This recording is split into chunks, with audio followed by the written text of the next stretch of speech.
California has long enjoyed rapid growth, abundant jobs, and expanding college opportunity. These are the key elements to the California dream. However, as of late 2009, California is suffering from the worst economic crisis in generations, a demographic slowdown, a state of the housing crisis, and state of the wealth crisis as well.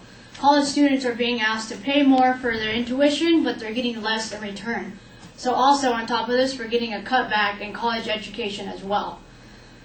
California voters need to know where to they need to know where to cut their spending, and sacrifices need to be made on everyone's part.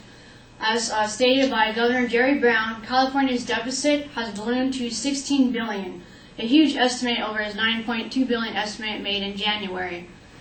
California voters need to understand the importance of Proposition 34 because due to our fiscal crisis. California right now, as in 2012, we are in a fiscal crisis and we need to make sacrifices. According to Judge David Scammridge, an assistant professor at UC Berkeley, he states that California has been on a recent recession roller coaster in the recent years. This recession started in the late 1990s. It started, we had a high tax revenue and we were able to spend a lot of money. However, other states started suffering a state budget crisis. We started increasing tax revenue and we also started increasing our spending on government programs or funding. However, right now we are in a deficit crisis, and he states that we need to repeal this case, so we're trying to increase tax rate hikes and we're also trying to decrease government spending programs. So right now, this is a downturn. The opposite of this is an upturn, where we increase tax revenue and where we decrease government spending programs. California voters right now are comparing Proposition 34, the death penalty, as an economic issue that is a fiscal crisis equal to the economic issue. However, as of right now, Proposition 34, we need to completely understand the economics of it before we go into the ballot November 6, 2012 to vote. Today, I will be informing you the reasons why Proposition 34 costs California voters a lot of money. First, I will be informing you the annual cost of a death penalty case versus a non-death penalty case. Secondly, I will be informing you the annual cost of appealing or reviewing these death penalty cases after they've been convicted. And lastly, I will be informing you the annual executions of an inmate or inmates. So today, first thing I want to mention is the annual cost of a death row inmate versus a non-death row inmate. According to Judge Arthur of the U.S. Ninth Circuit, he states that California taxpayers, ever since the death penalty has been enacted in 1978, California taxpayers have spent an average of $1.94 billion to just review pretrial and trial cases of death penalty inmates alone. He states that if we continue to do this, we will spend about an average of $925 million just to do a pretrial and trial cases. Death penalty cases are 6 times more costly than a non-death penalty case. Non-death penalty cases average after a pretrial and trial case, they're about $93,000. A death penalty case is about $1 million, 6 times more.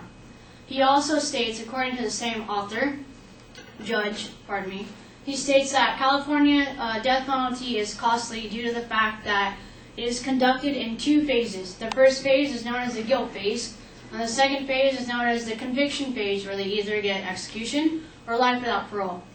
He also states that the guilt phase is 30 more courtroom days longer, and this is why it is more costly. He states that the key witnesses, the law enforcement must be present because they are key witnesses to the murder trial, and therefore if they're not present, the trial takes even longer than 30 more courtroom days. Also, according to Assistant Professor of Law, Frank Zimmering, he states that the death penalty trial cases are even longer because they can be conducted in 3 possible phases, which also makes it yearly longly.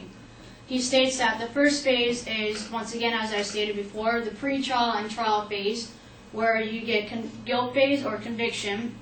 This is held in the U.S. Supreme Court and the U.S. Ninth Circuit. The second phase that he states, the state habeas corpus phase, or the post-conviction phase. This is also held in the U.S. Supreme Court and the U.S. Ninth Circuit. After this phase, it's held in the federal state habeas corpus phase, or the appellate review case after they've been convicted and after they've had a post-conviction review. So now that I've further stated to you the reasons why a death penalty case is more expensive than a non-death penalty case, I'd like to explain more in detail about reviewing these death penalty cases, because they are very important. According to, once again, Judge Olakar Arthur of the U.S. Ninth Circuit, he states that California taxpayers, on reviewing death penalty cases that have already been in effect, we reviewed by the end of 2012 1,940 death penalty cases for inmates. We have spent an average of $58 million alone on only 1,940 inmates. This is just reviewing it. He states that if we continue to do this, by the end of 2012, California taxpayers will have spent an average of $925 billion just to review cases. Also, according to Yes on Proposition 34, they state that the appellate reviews are costly and endlessly and costly. They state that it is hard to determine an exact estimate on a death penalty case because every death penalty trial is different and the length of them is different, so it is hard to come up with an exact estimate. However, they do state that the government agencies that do review these cases, which is the habeas corpus district and the U.S. Supreme Court, they state that they have averaged out to $58 million annually that we have once again spent on these death penalty trials.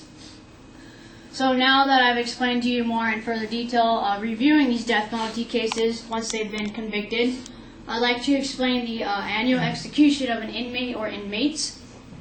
According to the Bay Area News, California's oldest inmate to ever be executed was Clarice Allen.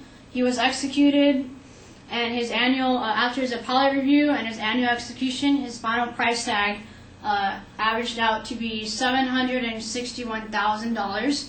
Crips, a co-founder gang member named Williams, his average final price tag came out to be $1 million. So to further sum this up, according to Mary A. Fisher, she states that California taxpayers will spend an average of $308 million on executing an average of 13 inmates.